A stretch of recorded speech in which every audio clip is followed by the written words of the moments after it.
Well, hello, everyone. I'd like to welcome everyone to Minnesota Opera's Taste of Opera for Das Rheingold 3D. It's so wonderful to see everyone. I'm Kerry Quisenberry. I am the Vice President of Production at Minnesota Opera, and I've been with the opera. I'm in my 8th season for a little over 7 years. And I look forward to sharing a little bit of history as to how we got to doing the production of Das Rheingold. But first, I'd love to have everyone introduce themselves. Michael, if we could start with you. Sure. Hello, everyone. My name's Michael Christie, and I was the conductor of the production. Brian.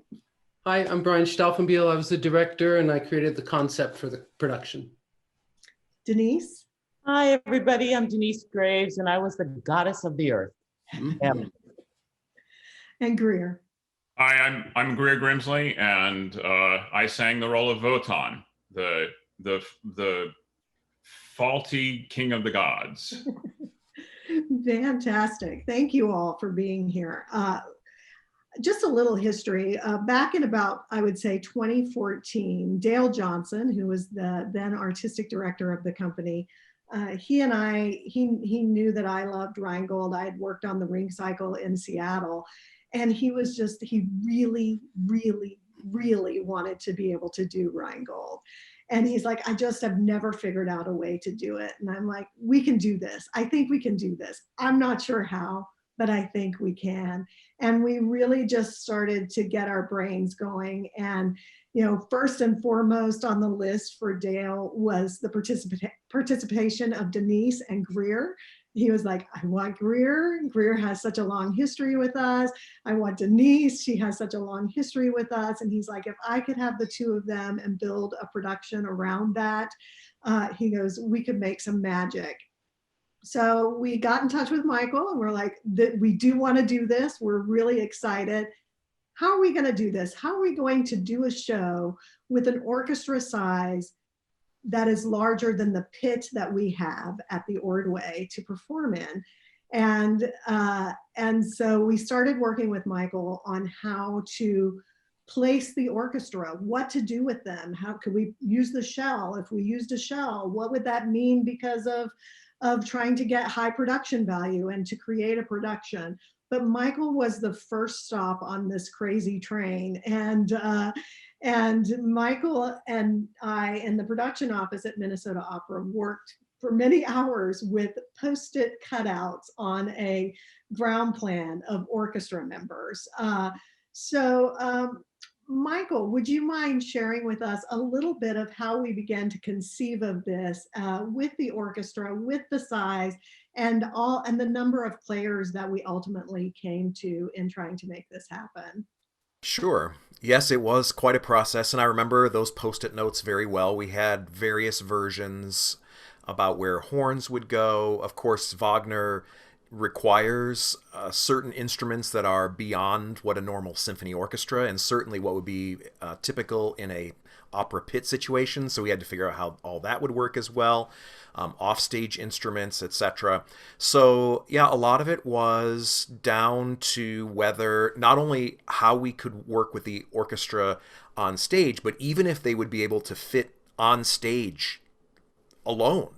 With any kind of set pieces. So there were actually two fundamental questions about which one was easily answered by the space, which is we couldn't fit the orchestra that we needed in the pit, but even on stage. So it was a real jigsaw puzzle, and then it was really fun after that. Once we figured out that the jigsaw puzzle would more or less work, to figure out how the set pieces could incorporate the orchestra, because one thing we were really, really sure about is that we needed to differentiate this production from what one might call a semi-staged production, where they're an opera in concert, and we wanted to make sure that the orchestra was an organic part of the storytelling, that their presence on stage was part of the look and feel, the energy, just the sense of the global sense of Wagner. So I think those were kind of the big takeaways before the rest of the team came on board.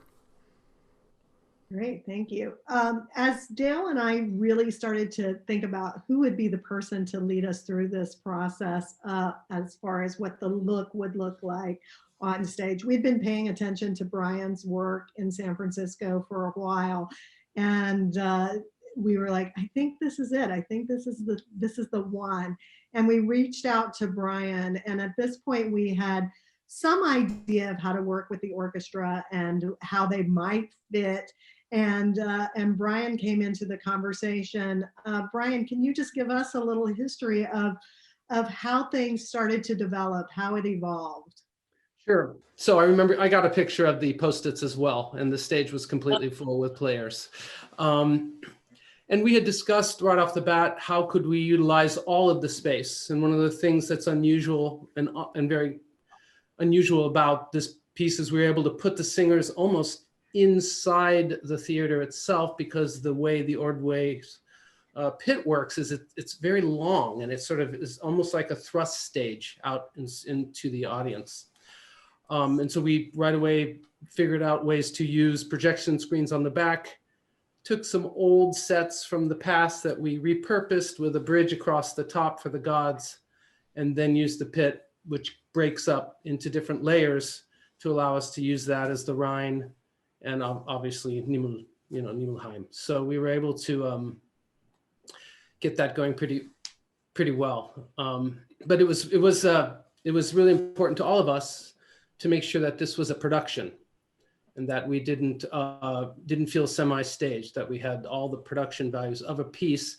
And so we sort of were thinking, I was always thinking of the orchestra as kind of a musical textural fabric, right? When you light them, they undulate and they feel very alive in all these different scenes. Great lighting by Nicole Pierce, allowed us to really integrate the orchestra and have Michael up there and it sounded great too, doing such a beautiful job. So Brian and I were able to kind of co-coordinate on who the collaborators would be for the production, and we were able to get the wonderful Matthew Lefebvre, who is based in Minnesota. You can see a little bit of his work behind Denyce there. He's just such an extraordinary costume designer. And Nicole Pierce, who was new to Brian as a lighting designer, and she's a designer that does a lot of dance. And I knew we needed a lot of light from a lot of different perspectives, and was really excited to engage Nicole. And then Brian brought us David Murakami, who is a bit of a projections whiz kid, or was at the time. He's not a kid anymore, but at the time it was amazing. And he and Brian were really able to percolate on a lot of really interesting and intriguing ideas. I will say one of the biggest challenges, but one of the things we really wanted to accomplish, was this center entrance space through the orchestra, so that the characters were coming through the orchestra as they were singing, which Denyce had a great entrance through that orchestra. It's probably one of my happiest, most amazing moments in theater making. It was so beautiful and so beautifully. But I will say that Brian is always great about going to the warehouse with me and just looking at what we have available and just digging through our stock and saying, let's try this, let's try this, let's try this. And one of the things that I've learned in working with Brian is that we always have this moment where this is great, this is going to work. And then we have that moment where, oh, I don't know if this is going to work. And then we have that moment where, yes, it's going to work. And one of the things about this conversion to 3D is that what the audience will be seeing is actually a rehearsal. It's our final dress rehearsal. And it is the moment, I think, for all of us where we really started to grab that it was actually going to happen. This show was going to come to fruition, and beautifully so. And that was a really exciting moment. Brian, can you give us a little bit of a synopsis of what Rheingold is about? And then I'm going to pose some questions to Greer and Denyce. Yeah, I'll make it very quick because it's hard to do a short synopsis of this piece. But I will say, before Game of Thrones, there was Wagner's Ring Cycle. It's This Das Rheingold was the Vorspiel. It was his prelude to the larger piece. He actually wrote the libretto for this last, and then started to set the music to it first. So it's important for us to realize that how he envisioned it was a way of setting up the journey of the ring, having already explored the whole ring cycle. And basically, it's the story of Alberich, a dwarf, taking this gold and having to renounce love after he, in fact, turns it into a ring, forges it into a ring, which allows anyone who has this ring to control the world. And it's that idea of greed and a lust for power, and being, having such a lust for power that you're willing to give up love, which I think is a beautiful, that's what makes this timeless, I think, in many ways for all of us, that it has the gods, which are introduced in the piece, Wotan, Freya, all the gods are there, which come back throughout the piece. It introduces the giants, and of course the dwarfs, as I was saying. And in the end, Wotan has to give the ring back, give the ring to the giants to get Freya to come back, who provides the golden apple, which gives the gods their youth, right? But he only does it after talking to our lovely Erda, right, who warns him of the future. It was very hard for him to give it up. I'd love for him to talk about how he thinks that happened actually later, because it's an interesting moment in the piece. Yeah, so Greer, Wotan, you have performed Wotan all over the world, and would love to hear a little bit from you about what it means to perform Wotan for you, why you made that choice to do it for us here in Minnesota.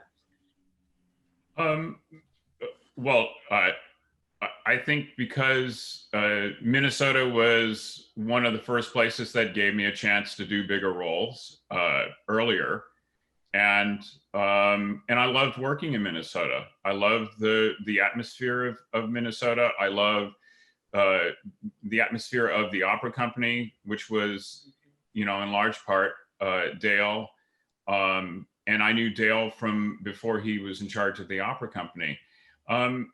But I thought it was a great place to do Rheingold, with being in Minnesota, and in doing some research about the piece and Minnesota. I believe that ours was the first production of Rheingold. Please correct me if I'm wrong. That happened in Minnesota, the stage version.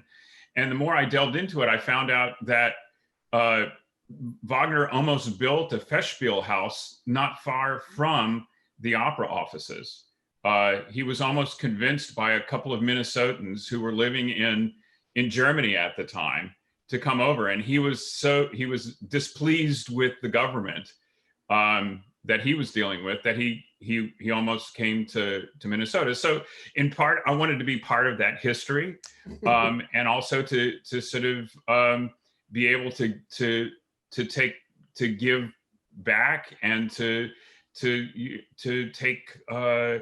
expose people to this wonderful story. I mean, it is a warning for humanity in many ways, and as the operas progress, you do see the results of avarice and greed, most definitely, through it. But it's a piece that's dear to my heart, and I look forward to performing it as much as I can until I can't.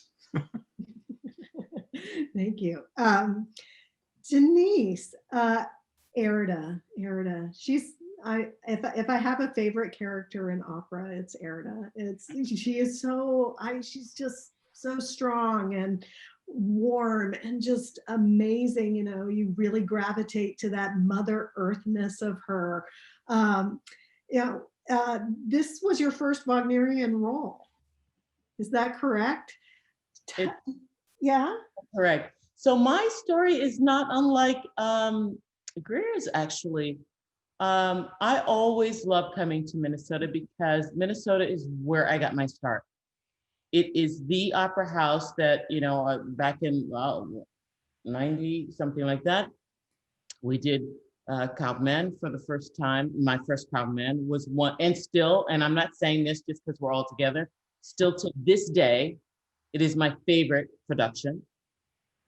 And so 16 years ago, I went to before I had my daughter, I went to my agency and I said, look, my life is going to get really complicated now. And I want to be really selective about what it is that I say yes to and what, you know, how I live my life and what it is that I do.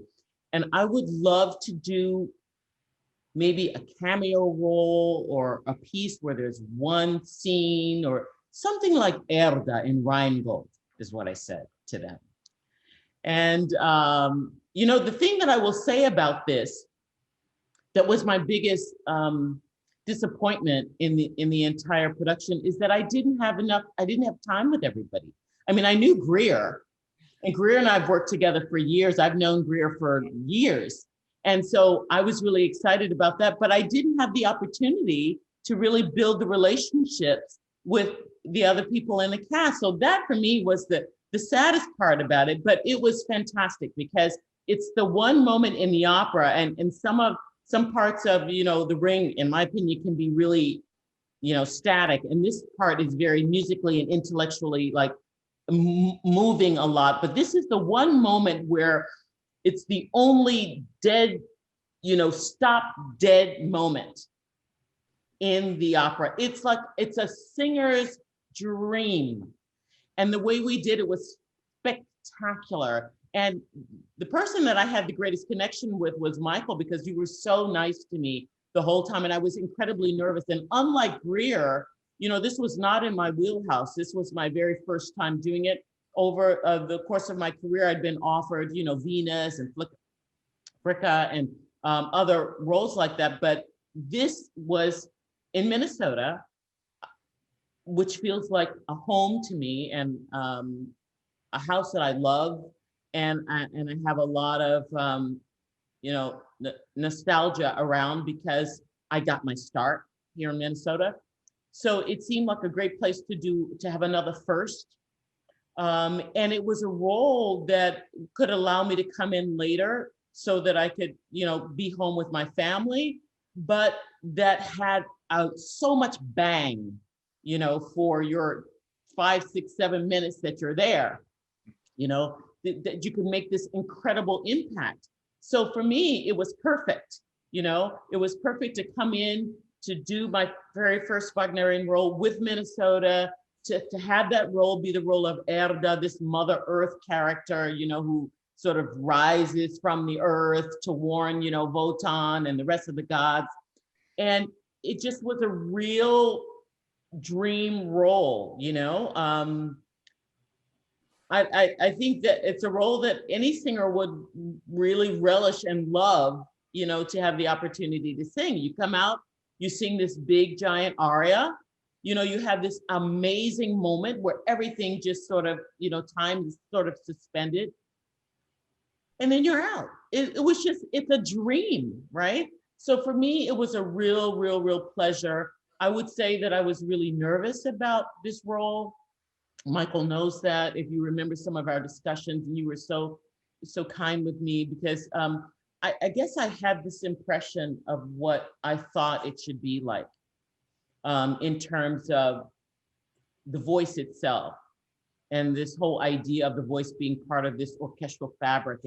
And I think I was really afraid of the role and afraid to sing it. But I'm certainly glad that I did it. I had a wonderful time. And again, the only regret is that I didn't have the opportunity to really get to know everybody and to really get to know my colleagues. So Well, Denyce, you were amazing. And one of the things that I think was really special between the two of us was the fact that physically we were only a couple of feet apart for the entire scene, which was really amazing because one of the things people will see on the video is that, well, in contrast, the Rhine maidens who are at the beginning and at the very end of the opera, I never had visual contact with. They only saw me through monitors, television monitors, whereas the two of us, Denyce, you and I we could have held hands through the whole thing, but musically I felt like we were able to have that connection, which I felt was wonderful. And as far as the relationship between me and the rest of the singers, you had all of the gods up on the bridge up high, so if you were standing in my place, you'd have to look up. It's about 75-degree pitch in order, so they were kind of, I don't remember if you can see on the video, but their eyes were kind of twitching down to look, and also on the monitors and things. But anyway, I just wanted to say that was one of the great things about your moment in this production, is that you were the one that was truly embedded in the orchestra until you took those few steps at the very end and you went into the other world. But that was very special for us. For me too. And Michael, how many pieces, what does the score call for? Is it 95? How many pieces were we? Like 170? It would be in the mid 70s, if I remember correctly, somewhere in the mid. 77 is what we ended up with. Right. 97, you said? 77. 77. Yeah. That was quite something to be enveloped and to be part, right there with everybody, with all the instruments, and to really feel like you were a part of the fabric of that entire, it was just lifting you up. And of course, her music is like that, right? Wagner shows that it starts really quiet and it, lifts up, and you can just sort of see her, ascending. And so, but it was a wonderful cushion of sound to be around. It was a dream. Yeah, we ran with that idea that you were just like the cameo queen coming in at the end, and then we just, who is this mysterious Erda? And we plugged you right in. It was really quite enjoyable. Ryan, I think the whole idea of the different worlds is probably something the audience would probably like to know about, the pit being, and then the earth level, and then the god level, because that was so integral. So the gods basically, they're living in this on top of this bridge the whole time, which sounds like it would be limiting, but in fact they had a lot of space to move back and forth and communicate. It's a giant bridge that spans the whole, outside of my realm here, spans the whole stage. But what we did is we also were able to, in the 4 scenes that we have, create the opening scene, which takes place in the Rhine. And so we were able to lower the pit, seal off the pit, fill it with low-lying fog, and hit blue lights in it, and have the Rhine maidens feel like they're swimming in the water, right? And coming out through these little portals and popping up out of the fog, and all of a sudden it felt like they're in water. Then in the second scene, we go to where the gods, are to their home, waiting for Valhalla to be built, which is up above, like you said, and it's really suspended up above. So we're able to, with the rear projection screen, create this suspended feeling above the orchestra, while also having that, giving that texture below. Then we went to Nibelungen land, right, Nibelheim below, and what we did is we pulled out the fog and created all this red texture, a lot with gobos, and all the shadowy textures. Also being able to use, in the journey down into the underworld and back, almost like an old-fashioned scrolling effect on the back wall, which allowed, when they're traveling to the underworld, you allowed the whole feeling that you're syncing with them, this giant back rear projection screen that you're syncing with them. And when you arrive, when all the kids, the choristers are there, they are inside the pit digging and working with all these red textures, and it really felt nice, and it felt very deep and dark. And then lastly, we go back to where the gods are, and now we're revealing Valhalla from behind. And one thing that's really important to know is that the giants, in fact, are projected because this whole thing takes place in the future. I should probably set that up for people too, but we're all talking here. But the giants are projected, and they're basically these little, they have these little eyeglasses, and the idea is that they're these sort of these tech nerds, right, that use their technology to fight the gods by making themselves sort of bigger electronic robots. And the gods are, pretty amazed at these big giants coming, into their territory. And so that's sort of the way we used the stage. We broke the stage up and the pit quite a bit. And we're able to even use the pit space on in all the different scenes through lighting and fog, right? And really making that work. So it was a great adventure, actually, putting that together, I have to say. Karen, I think this production was one of the most proud moments for our production team. Absolutely. That Absolutely. scene shop and the creativity that they had to employ throughout that whole process to really get all those effects. And you could just see like this sense of wonder for how they could play with this and how, the time that we spent to make that fog work. So really hats go off to all the people behind the scenes on this one, because holy smokes. Production team was amazing. It was just amazing. Well, I will say that being the person who has to look at the entire production from every spot in the house, and backstage, it has been to date the most welcoming production. You could feel it and hear it and see it in any seat in that theater.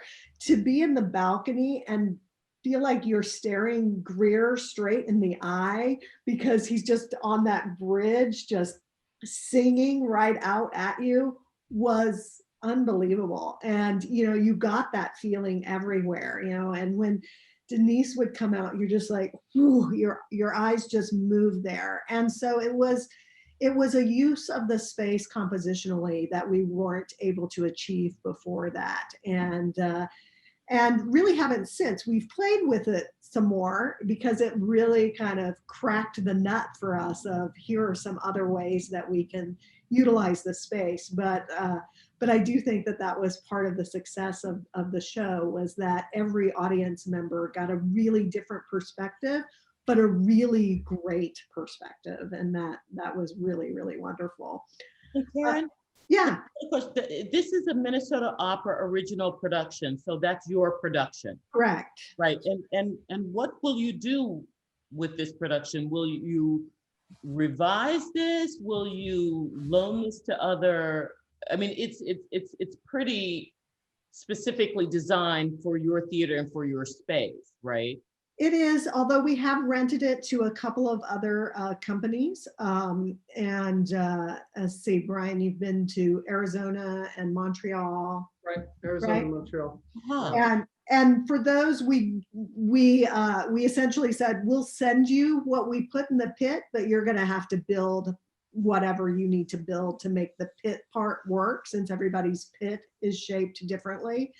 I don't know in the future. I have it in storage. A secret desire of mine would be to, even if I could just do Act 3 of Siegfried with the two of you, that would be amazing. I would just love to mount Act 3, I was just going to say that, but if you remember, Brian and Michael, I said, let's continue. Let's finish this ring like this. And I think it would be great to do that. And I would love to sing the third act of Siegfried with Denyce. It was such a thrill and pleasure, and it was so great to get to sing, especially that part with her, having known her for a while and having performed with her. We know each other's origin stories, so it's it was so thrilling. I have to say too is that y'all were saying, oh, we weren't sure if this was going to work. Well, for me, and I know for a lot of my colleagues, that when we were rehearsing, maybe it's just how actors and singers invest in things, but we never doubted. We never doubted that it would work. It all seemed really sort of cool and groundbreaking. And I have bragged, other than the Seattle production, I have bragged so much about this particular production. And everywhere, including Bayreuth, I've had people pull up the pictures from that production and say, tell me about this production. Wow. You know, and it is, I mean, people are thrilled with, I think they didn't think in Europe that we did stuff like this, you know, and we're so innovative. And it was just, I mean, it's an amazing production. And it was an amazing team too that came together. It was such a thrill. That's, you know, that's also part of why, you know, my reason for doing this. I knew what kind of team y'all were going to assemble, and it was, you know, it did not disappoint. One of the things that probably is interesting for people to know about the rehearsal process is that we set up our rehearsal room to mimic the feeling the singers would have on stage. And so I was positioned in the middle of the room with the piano, and we had television monitors up on the wall behind me. And so the singers could look out past me and get that feeling for how they would have to sing only by reference to the screens, because that's how it was going to be. And one little thing, one hack that I think is just, I was so proud of our crew for figuring out, is that there's a when you have digital screens, there's this tiny little delay that happens. And so our assistant conductor at the time, Jonathan Brondani, had this idea, and they had a film, actual reels of film, and they would let that record so that we could use analog cameras. So it was amazing that every single person, from the people that you saw on the stage to the rehearsal room, etc., was just always thinking about how do we make this work in the moment, because what we were asking the singers to do was really extraordinary compared to what a normal production would look like. You too, Michael, having to deal with that. Sorry, Denyce, go ahead. Yeah, go ahead, Denyce.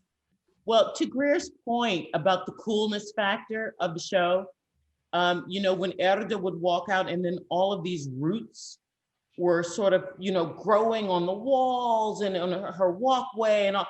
And I would forget sometimes, you know, I'd walk out and say, oh my God, that's so cool. That's so awesome. Please, you gotta sing, you know. I wanted to be on the other side of the proscenium arch and just watch it, because it was just so much fun and so cool. Yeah, I think the other part of this production that just really made it unique and special for us at Minnesota Opera was, as far as production is concerned, our relationship with the orchestra has been forever changed since this production. I talked to them more. I tried to prepare them for what it would mean to have lights coming on and off around them, to have projections landing on their music. You know, it was just all kinds of things but they were so game to do anything. They were like, try it, we'll let you know if it's blinding us. If we can't see our music, we'll tell you.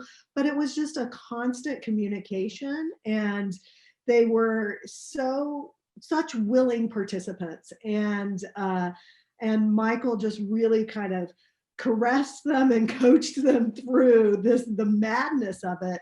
But ultimately, in the end, as an orchestra, they were so strong and vibrant. Michael, is there anything about the orchestra that you want to share? I mean, it was just so big. We also had a lot of people that we didn't normally work with because it was bigger. Yeah. Right. I think there was just such a sense of pride knowing that we were pulling it off during the rehearsal process. And also, these are the music itself. Whether the singers are singing or the orchestra is playing the big interludes, just the music itself is glory to play for the instrumentalists, because when you are accompanying the singer, you are working in this sympathetic way that few composers, Puccini does, Mozart does, Wagner, of course, but there are few composers who marry instrumental and vocal expression the way that Wagner does. And I think everybody, because the singers were right on top of us, the way that the musicians felt that intersection was so personal. And because it was all happening, I think it did increase that sense of being game for it, for sure.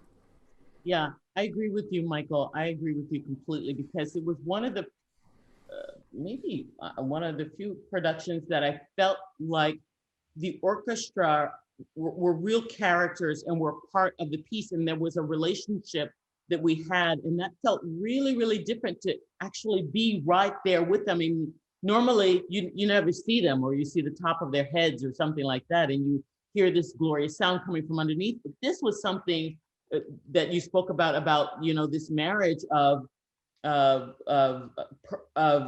you know, the singers really being a part with being a part of the orchestra, and the orchestra really being a part of the story, really being characters in the telling of the story. The other thing that was really amazing about this production is so many of us were doing it for the first time. So Denyce, you were not the first one. I was my first time with Rheingold, Brian's first time with Rheingold, many of the singers, certainly the company, and to have Greer, Catherine had also performed it. A couple, Julian had performed as one of the giants. Denyce, Certainly Denyce Peterson had performed it before. So there was this great mentorship that was happening too. And I feel like that was one of the great things that we got out of this as well, is that we could turn to Greer, we could turn to Denyce, we could say, so is this within the range of options that people normally do? Or is this, can we push it this way? And just having that banter back and forth and building each other's understanding of the piece, that's something I will never forget. I completely agree with that. Favorite pieces? I'm sorry? Oh, I'm sorry. Go ahead. I just wondered for Greer, is this like one of your favorite roles? I have to say it is. And you know, even if it's a standalone Rheingold or a standalone Valkyrie or the whole ring cycle, the arc of the character is amazing, and it's an honor and you know, and a treat to get to do this character, as well as this incredible music that comes along with it. It is one of my favorite roles. You know, I have other favorite roles, but this is probably the one that has challenged me, and I feel like I've met the challenge. And you know, we all have parts like that we, you know, we feel like it is, you know, doing a whole ring cycle is an Olympic event. Yeah. You know, and Rheingold for me is the short one. And you know, that's the mile as opposed to the rest of the marathon. Do you feel like when you do Rheingold that there's a specific way you need to put the journey in, you know, because in place to start it, because you skip so much time? I'm always, you know, we talked a lot about that with Greer. One of the things, just to follow up with what Michael said, is that we were really able to talk about how we want to do this piece because it sets up the rest of the opera. And that was great that Greer could really speak to that. I mean, we all know the ring cycle, but it was amazing to have these philosophical conversations about it. And it really affected the nuance, I thought, of this production and the relationships, because they can feel contradictory what's being said often. And that was sort of very helpful. Exactly. I agree with you, Brian. It's you know, with all of us, that's one of the things I love about coming together for a ring cycle or a Rheingold, or is that it is the discussion, and it's entering into, you know, people's views of their characters, of the whole piece, and coming together. And we form this, and I'm from New Orleans, we make this gumbo, you know. Yeah. And it's not just one person, it's everybody contributing, the orchestra, you know. And Michael, you were so game to sort of talk about stuff, and truly, I had no idea it was your first, you know, when we first got there. And then when you say, and when you finally said that it was your first, I was gobsmacked. So, you know, it's you know how we have these relationships on stage, and you're so right. It does deepen the experience for everyone, and especially the audience, you know. And it's not just sort of throwing it up there. It is something that has been discussed and thought about, and we wanted it to be relevant for the audience as well. And we also benefited, Karen, from the fact that this was not your first one. We had a production director who knew exactly how the pieces needed to fall together. However, the vision would morph and change. But you were such a steady hand throughout all of this because you knew what the options were, and you could help us. You could corral us in our times of need. Yeah, when you're talking about a scene, it's not like she's looking up in a score, what's that scene or what's happening. I mean, she knows the characters. It's incredibly helpful. Yeah. I will say, I did put on for this, when I did the ring cycle in Seattle, which was before Greer started his run of rings there. It was the Francois Rocher one, the last one. And the staging team, we have these bracelets that have a ring on it. And it's kind of like a talisman for me of when I'm not sure if I can accomplish something, I'm just going to put this on because I accomplished that. I've done that, and it is, and I'm like Greer. Rheingold's the short one. And so but you go the entire time. You're just on and on and on, and it goes so fast. And it's always weird when I watch it as a spectator, because when I'm invested in it as a production director, it's pretty intense. And well, we're just about out of time.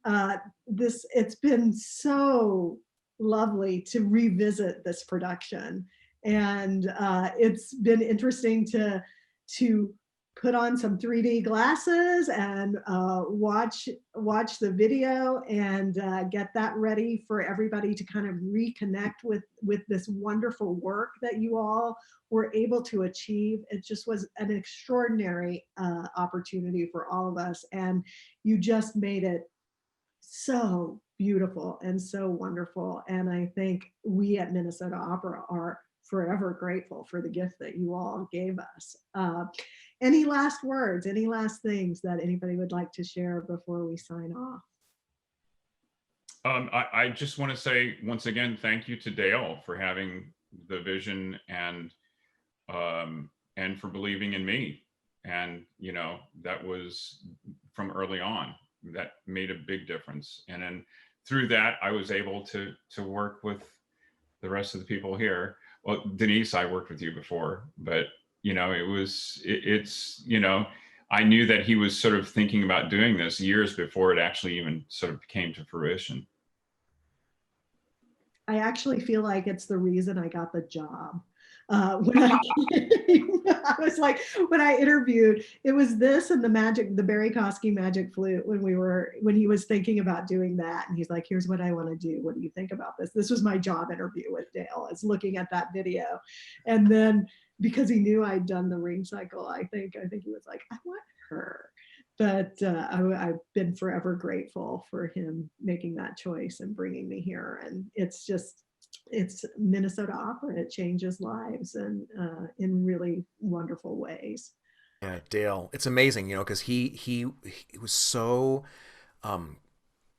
loving about the orchestra, and so insistent for all of us that were on the team, as music director myself, but as the rest of us that were on the team, that over the years leading up to it, that we really nurtured the orchestra, that we really got them to a place where there would be no fear beyond the normal performance jitters. And I think, Dale made it possible for all of us. But it was like he was looking so far down the road and said, all right, now I need to get these things in place to make sure that when we're on stage and we're accomplishing this goal, that we can go with all of the confidence and energy that the piece deserves. So, hail to Dale. Hail to Dale. I'll echo that. He took a chance. I'd never done Wagner before, right? I've done some larger pieces like Wozzeck and things like that, but not that. And Karen too, for believing that I could pull this off with these incredible people. So, thank you, Dale. Yeah, thank you, Dale. Thank you all. It's so lovely to see you, and it's been terrific just getting to reminisce about this wonderful production. We also would like to say thank you to everybody that's tuning in to watch this conversation and then tuning in to watch the production. And the production runs through November 28th. And you watch it more than once. Turn up the volume. It's so good loud. I'm a big fan of Waldner just blasting through the speakers. All right. Thank you, everybody. Thank you. Thanks. Bye.